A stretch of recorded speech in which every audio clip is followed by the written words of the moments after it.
A hacker breaks into your favorite website. And I don't mean they peeked. I mean they walk out with the entire user database. Every single account. And yours is on that list. So how much trouble are you in? None. Zero. They got absolutely nothing useful about your account. Because your password wasn't in there to steal. In fact, you don't have a password at all. So what did they actually walk away with, and why is it completely worthless? Let's break it down. To get why passkeys are such a big deal, you first have to see why passwords were always secretly broken. A password is a shared secret.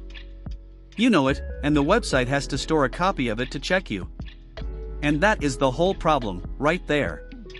The secret exists in two places. Which means there are two places to steal it from. A hacker can grab it off the website's servers. They can trick you into typing it into a fake page. You can accidentally reuse it across 10 sites, so one leak unlocks your whole life. Passwords put a copy of your secret out into the world, and then just hope nobody grabs it. Passkeys do something radical. They get rid of the shared secret completely. There is no secret word that both you and the website know. Instead, the whole thing runs on a beautiful piece of math called a key pair. Here's the idea. When you set up a passkey, your phone creates two keys that are mathematically linked, born as a pair. One is the private key. The other is the public key.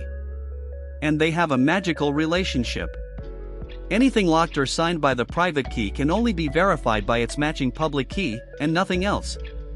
But, and this is the whole trick, you cannot work backwards. Having the public key tells you absolutely nothing about the private key. You can hand the public one out to the entire planet, and your private key stays completely safe. Think of the public key as a special see-through padlock that you make endless copies of and mail to anyone. Only your one private key can click that specific padlock shut in a way people can confirm. Everyone can check your work. Nobody can forge it. So watch what happens when you create your account. Your phone generates that pair. The private key gets locked away in a special vault chip inside your phone, a secure enclave, and it is built so that key can never leave. It physically does not come out. That vault is its own tiny fortress, walled off from the rest of the phone, and hardened so that even the software running on your device can't reach in and read the key. The key is born inside that vault and lives its entire life inside it. Apps never get to hold the key. They only get to politely ask it to sign something. Then your phone hands the website only the public key. That's it. The site files your public key next to your name and calls it a day. Notice what the website is now storing. Not a password. Not a secret. Just a public key that is useless to anyone who steals it. And that is exactly why our hacker walked away with nothing. But hold on. If you never send a secret, how does the website actually know it's you when you log in? This is the clever part. It's a challenge. When you go to sign in, the website looks up your public key and then throws you a puzzle. It generates a brand new, totally random number and says, "Prove you're you, sign this." Now your phone takes that random challenge and signs it using the private key locked in its vault. But, crucially, it will only do that after you approve it, with your face, or your fingerprint, or your PIN. Your phone sends back the signature. And the signature is not your key. It's just proof that your key touched this exact number. The website takes that signature and checks it against the public key it had on file. If the math lines up, there is only one possible explanation. The real private key signed it. So you must be you. You're in. And look at what never happened. Your private key never left your phone. No secret ever traveled across the internet. There was nothing in transit for anyone to grab. So now let's go back and rob the database again. What has the hacker actually got? A pile of public keys, which are designed to be public and are useless on their own. And maybe some old signatures. But every login uses a brand new random challenge, so an old signature is worthless. It's the answer to a question that will never be asked again. There is no password to crack, no secret to reuse, and nothing to phish, because there's simply no secret sitting there to hand over. You can't steal what was never stored. And that word, phishing, is where Passkeys land their knockout punch. Think about how a normal scam works. A fake email sends you to a website that looks exactly like your bank.